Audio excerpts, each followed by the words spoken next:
anxietycenter.com. Hello. Yes, hello. Hi. So I'm Viviana. Hello, Viviana. I actually just started. Well, it has been 3 weeks since I started having anxiety. Like I have never ever had it in my life. Okay. So it was like a little bit shocking to kind of like have these like physical reactions to my worries, and I just didn't really know anything about it. So I think that because I didn't know anything about it, I made it worse.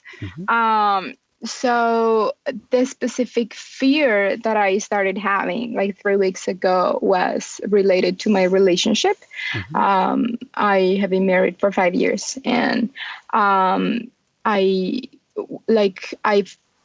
one day I was like perfectly fine, and then the next day I was like questioning if I 100% love my husband, and that became like an obsession. It was not something that I didn't think before because we had some issues in the past, but this time it was so bad that like right away I got like the chest tightness, and then I started having like the burning skin feeling, and well, everything pretty much. Sure.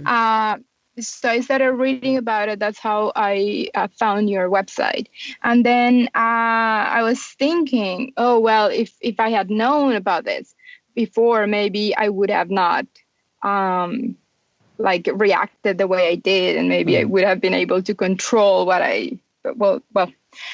but then like 4 days ago, a new kind of like fear kind of related to that came, and now I'm like obsessed with that one. So I know that when I started thinking about it, I knew that it was anxiety, and that I was just like, I didn't want it to go as crazy as the first one, but I just really couldn't control it.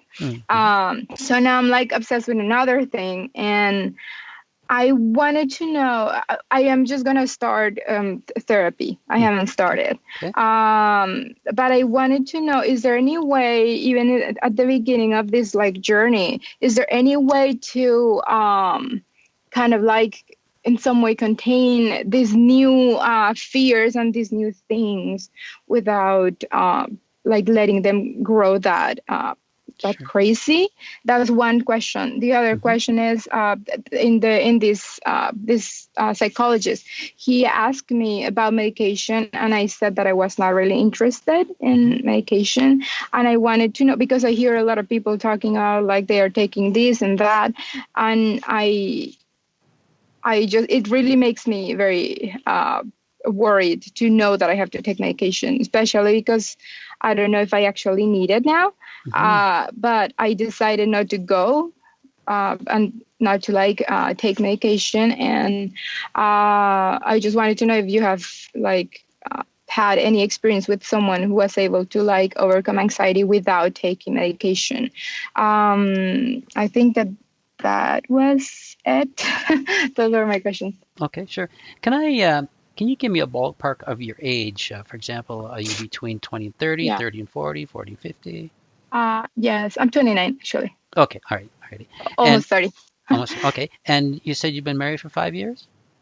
It's gonna be 5 years next February. Okay, all right. So, okay. First thing, we aren't advocates of psychotropic medications for anxiety because they're really intended to manage symptoms, but they don't do anything with the problem. They have a very low success rate. Roughly a third or less actually experiences some kind of symptom reduction from a psychotropic medication. About a third don't experience anything, and a third experience feeling worse.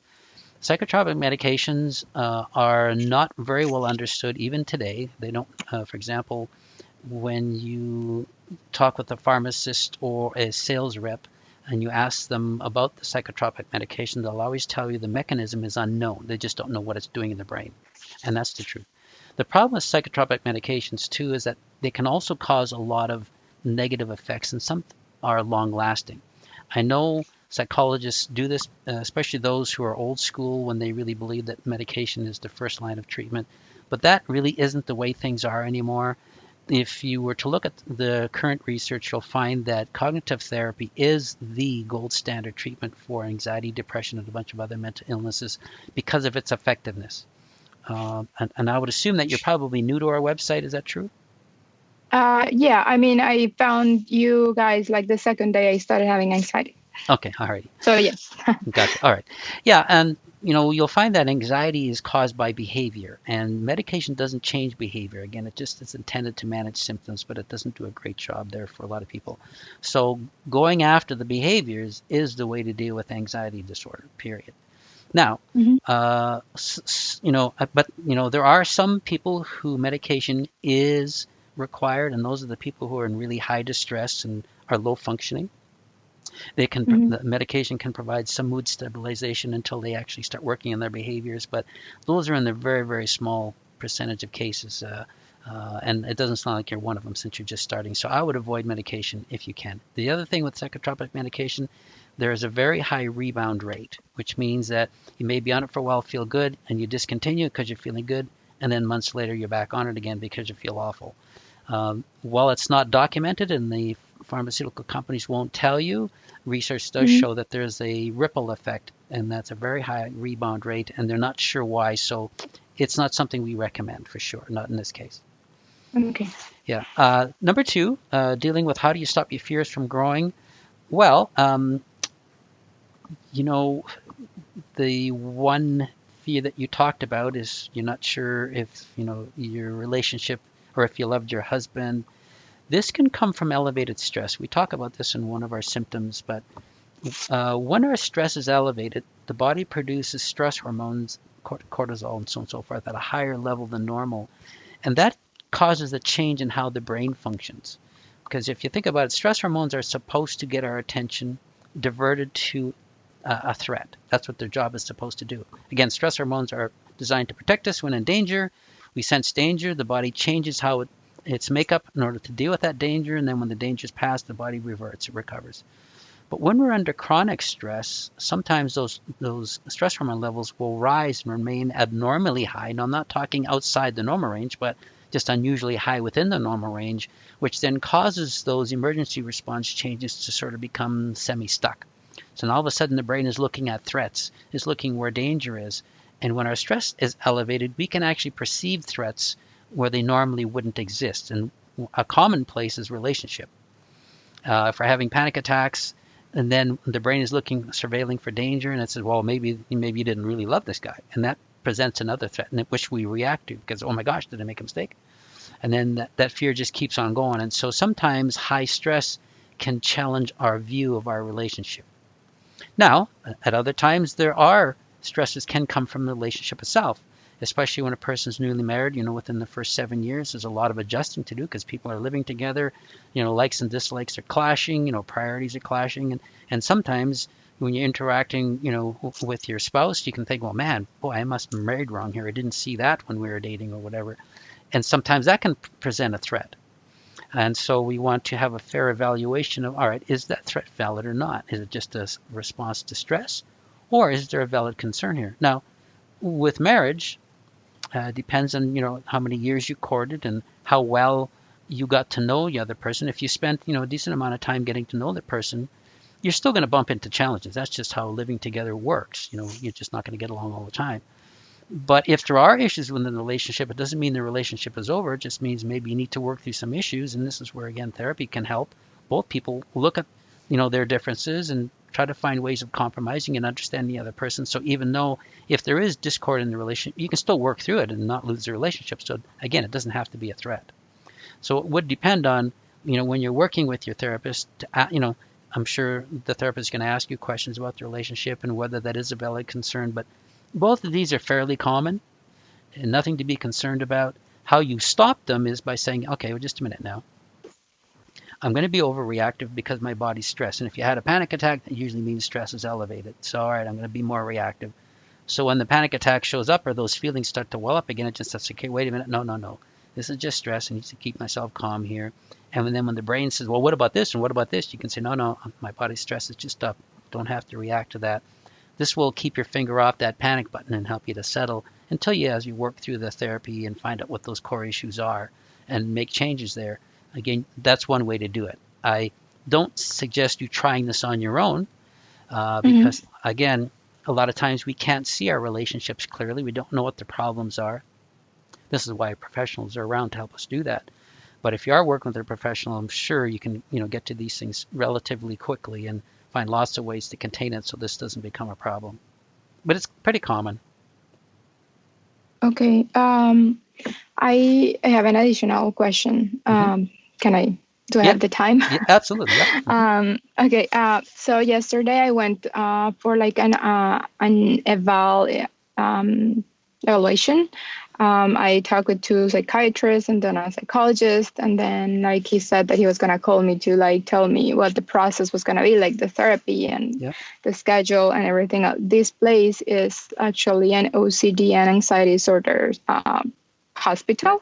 Okay. I think if I'm not wrong, I might be wrong, but I have been like listening to all the Skype sessions that you have had before. And I heard one person saying once that like OCD was just anxiety. I don't know if that's if I understood it right. And the other thing is like the psychologist told me yesterday that what they were going to do with me was to pretty much help me just like be okay with the thoughts, but that they were not going to go away, which is like kind of different from what you just said at the beginning of this Skype session. Whoa. So He said that those thoughts wouldn't go away? yeah, he said that they were just gonna kind of like help me to leave with this like to accept them, to like understand that I will never have like 100% certainty that I love my husband or like any of the other like worries that I have. But like he pretty much said that like it was I just needed to like get used to the question, like the questioning, and just like help to deal with those questions happening. So Yeah. I was like, okay. Yeah, I So I understand. don't know. Yeah, I understand the rationale why they like to do that because, if we make a big deal out of them, if we're trying to force them away, they just stick. And so some people Hmm. say, well, you just learn to live with them. And typically what happens over the course of time, we just get so, tired of them, they just fade away anyways. Uh, but if the person truly believes you can't get rid of them, then I'd be suspect about going there because you can get rid of them. In fact, again, we've been working in this article about how the brain can forget. It's, so prominent now and today. We just know that we can forget. When I look back at my fears, I can't remember most of them anymore. And they Okay. were deathly, I was deathly afraid of them at one time, but I would have to really think hard about, some of the things I was afraid of in the past. I So mean, yeah. yeah, so I I would be suspect about that kind of a treatment personally. maybe I understood it wrong, because I guess that I have been reading so much that I guess I mix sometimes some people on the internet. Yeah. Like people who have had experiences with anxiety. They always say, "Oh, I just learned to live with the thoughts. They never go away." So I'm like, okay, maybe they Okay. will never go away. But I Sure. guess I will just like make sure that like what I understood is not what I actually think, because this place is actually supposed to be one of the best places here. So. Yeah. Yeah. Yeah. And it could be, but there's also situations where people think they're the best and really they're not very good, and that's one of the problems with anxiety disorder treatment today is that there are so many different approaches. Uh, Hmm. but certainly view the fact that you can overcome it for good. I mean, all of us at Anxiety Center have done that. So, and a lot of us had a lot of fears that we forgot about. So yes, you can forget them. So that should be your expectation. You're going to have to work at it, of course, because there's a Yeah. process you have to go through extinguishing, but you can forget them. And the other thing to keep in mind too is that OCD is just anxiety. What OCD means is that we just haven't found a good place to stop or worry, so we just keep on ruminating. It's not Hmm. OCD is not something different than anxiety. It's all based on fear and how we manage it. Now, there are people who use rituals. Now, that again, it doesn't mean that there's a problem with the brain. What it means is that person has learned to calm themselves down by doing external things. Like when you think about Hmm. fear, when we become afraid of something, the brain first does three things. It says, okay, I'm going to be in danger and it can be really bad. Do I have the ability to defend myself against that danger, and how soon is that danger? So we make that evaluation very quickly. So that those are rational processes. We don't become afraid unless we perceive we're in danger. And if you diminish any one of those three, you won't be afraid. For example, oh my gosh, this could be really bad. This could be awful. It can really, be hurt here. But, that's like 20 years from now. We're not afraid Mm-hmm. anymore. Or, well, maybe I could be bad, but if I just do this one or two things, I can avoid the danger. We're not afraid anymore. So it comes down to how we calm ourselves down from the threat. Now, with people with OCD, they have a tendency of worrying a lot about the threat. So they'll ruminate over those three things. Oh, this is going to be awful. I can't do anything about this. This is going to be terrible. So just worry and worry and worry, which stirs the body up.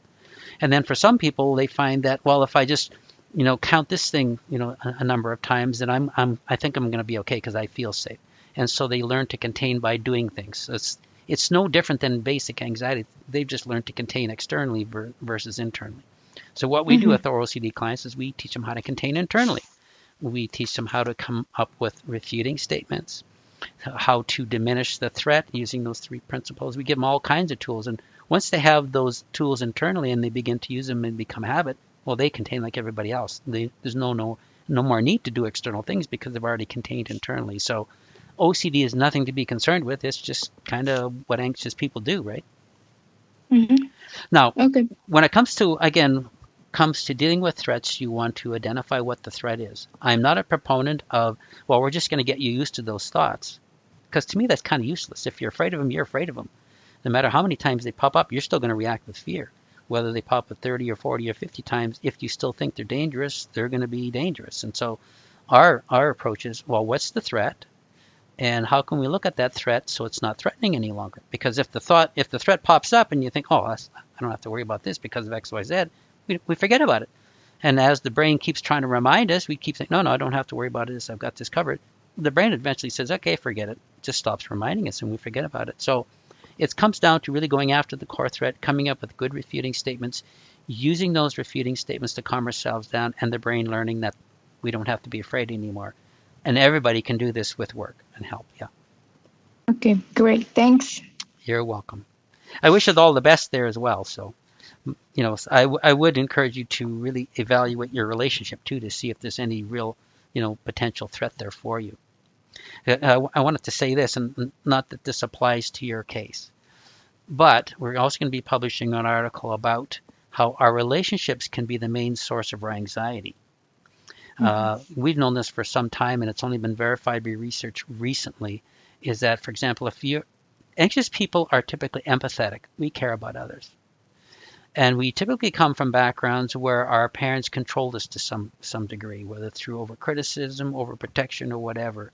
So we gravitate to people who relate to us in unhealthy ways. And often what happens, we gravitate to narcissists who are all about themselves, who are really good in the early years of making us feel safe because of our dysfunction and unhealthiness. But what happens over the course of time, they really just sabotage our sanity. Because a narcissist is solely focused on that person, and they'll do whatever it takes to get what that person wants, regardless of how we feel about it. And from an anxiety standpoint, if we're always trying to please the other person and trying to, listen to what they're saying and take what they're saying to heart, we're always going to question our own self-esteem and place in the relationship. We never do gain equal ground, which causes a source of stress. And so just by being in unhealthy relationships, we can develop anxiety disorder because our healthiness can't be expressed in that unhealthy relationship. So relationships can play a role, and often do, in anxiety disorders, but it's because of our own dysfunction, how we paired up with a dysfunctioning person on the other end of the scale that causes the anxiety and stress. So if you have questions about the relationship, certainly talk with them about your therapist. I would also say this to your comments. We do not think psychiatrists are good people to work with anxiety disorder. Now, there are some who are making some strides now and looking at their approach differently, but it's not something we recommend. And just because a person has a psychology degree doesn't mean that's a good therapist to work with either. So you really have to look at the person who you're working with to find someone who's good. Again, there's a lot of people who claim to be good, and there's a lot of reputations about people who are good, but you really want to know how they approach it, what their philosophy is, in order to find a really good one.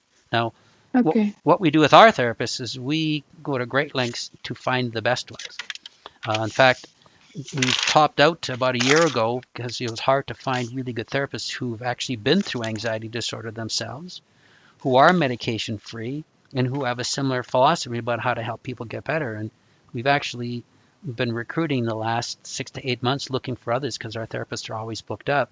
But we have found about 3 or 4 really good ones who've come available and who are interested in working with us. But that's how much trouble we have finding good therapists. Never mind the public, right? Yeah, I know. Yeah. I'll have to check these ones. The good thing about these ones were like my insurance covers everything. Yeah. But I also have like good out of network insurance. So I'm just gonna give them a try.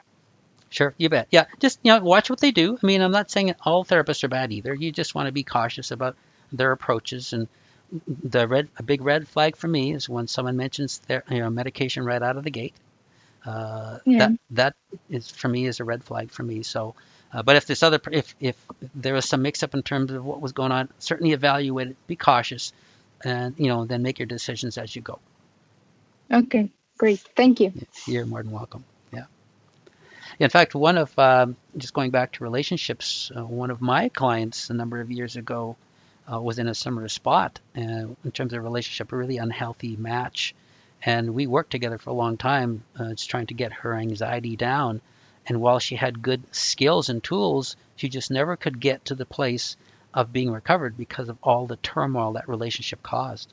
It was only after that relationship ended is when she was finally able to make progress. And we also had another member therapy client that I knew on a regular basis was working with someone else who had just emailed recently to tell me the same thing, that relationships can play a major role in our anxiety. And if we're in a really unhealthy relationship, sometimes the best thing we can do is to put good boundaries in the relationship, or sometimes leave it. Especially if a person's a narcissist, there isn't much you're going to do to turn that around. Yeah. Just a sad Thankfully, fact. I don't think that's my case. Yeah, absolutely. I hope so too. Yeah. Yeah. Yeah. But yeah, of course, it makes sense. But yeah. Yeah. Okay. Yeah. Yeah. And we're going to be talking more about relationships as time moves on. I think we have this one last article we're writing about how the brain can forget, which is going to wrap up our level 1 recovery stuff. Then we're switching fully to level 2, which I've said a couple of times already. But every time we're about to wrap up, something new, information, research comes out that verifies some of the things we've been talking about. So we'd like to write about it. But once we get beyond that, then we're going to go into relationships and resiliency and how to manage worry, because worry is the big one. And so we're going to spend a lot of time on really good tips and strategies how to deal with worry. Because if we forget, for example, if you look at anxiety, it's all about worry. It's all about imagining future worst case scenarios. So if we don't do that, you can just imagine how healthy we're going to be. But in order to get to that place, there's a lot of things we have to do to change our belief systems and behaviors. But we're going to be talking a lot about that in the future. So.